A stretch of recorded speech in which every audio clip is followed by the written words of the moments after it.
آخرین لحظات قهرمان خلق علی صارمی پیش از اعدام و خاطراتی از دلاوری‌های این شهید سرفراز.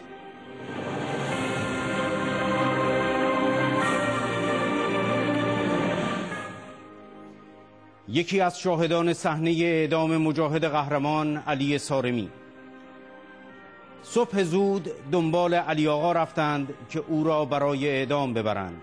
گفت میخواهم نماز بخوانم.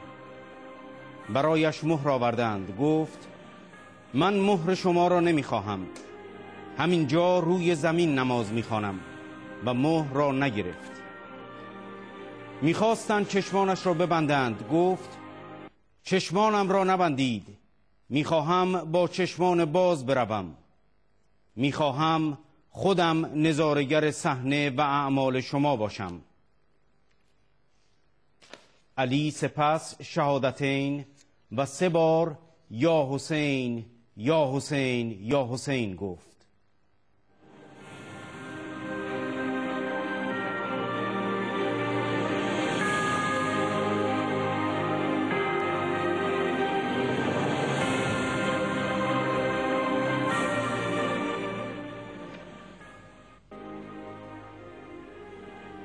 همسر علی صارمی: روز دوشنبه که به ملاقاتش رفتیم تلفن کابین خراب بود و قطع و وصل می شد. دخترم زینب گفت بابا یک بار دیگر ملاقات بگیر، که پدرش گفت من از اینها هیچ وقت چیزی طلب نمی کنم، از جنایتکاران هیچ تقاضایی نمی کنم.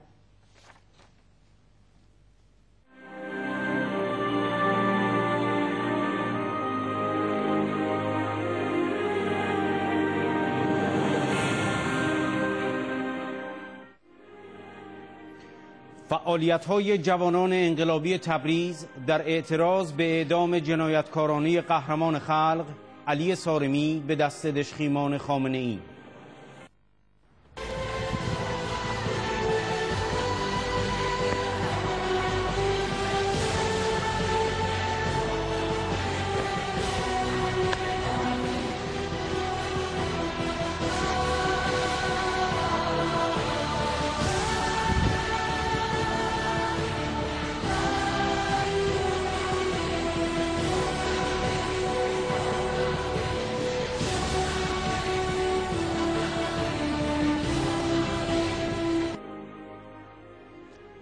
گرامی داشته شهید قهرمان علی صارمی، برجسته ترین زندانی سیاسی مقاوم ایران توسط جوانان انقلابی سنندج.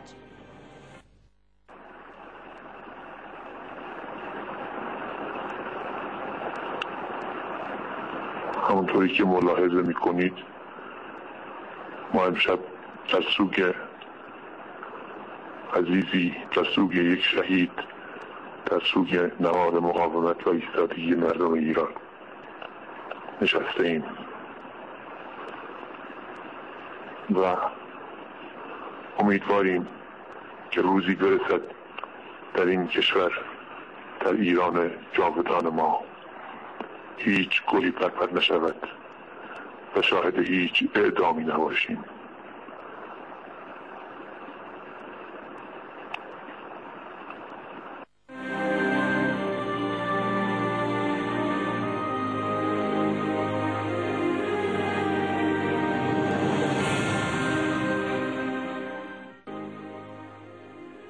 هراس رژیم از واکنش مردم در پی اعدام جنایتکارانه قهرمان مجاهد خلق علی صارمی.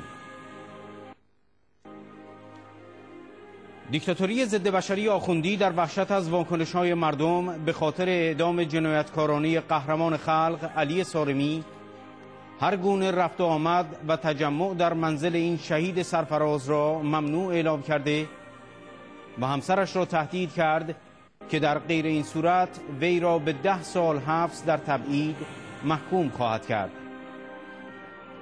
ماموران وزارت بدنام اطلاعات در هراس از تأثیرات خون به ناحق ریخته شده مجاهد قهرمان علی صارمی عکس‌های او را که روی دیوار کنار در منزلش نصب شده بود پاره کردند و خانواده‌اش را تهدید کردند در صورتی که صدایشان به بیرون برسد در خانه را بسته و از هر گونه رفت و آمدی جلوگیری می کنند. دژخیمان همچنین برای ایجاد مانع و اذیت و آزار کسانی که قصد حضور در منزل این شهید را دارند پلاک را کندند. صبح روز اعدام مجاهد قهرمان علی صارمی، دژخیمان وقتی همسرش را دستگیر می کنند حکمی مبنی بر 10 سال زندان در تبعید از طرف دژخیم صلواتی قاضی جنایتکار رژیم در مقابل او گذاشته و میگویند در صورتی که سر و صدا ایجاد کند این حکم را به اجرا گذاشته خواهد شد.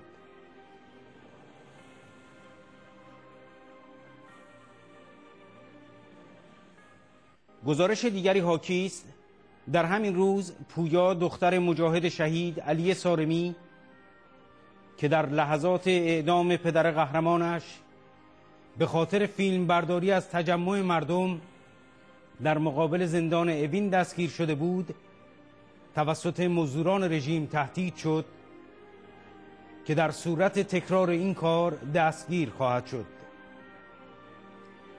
وی در مورد علت فیلم برداری گفته بود میخواستم بدانم که کجا و چگونه پدرم را از من گرفتند.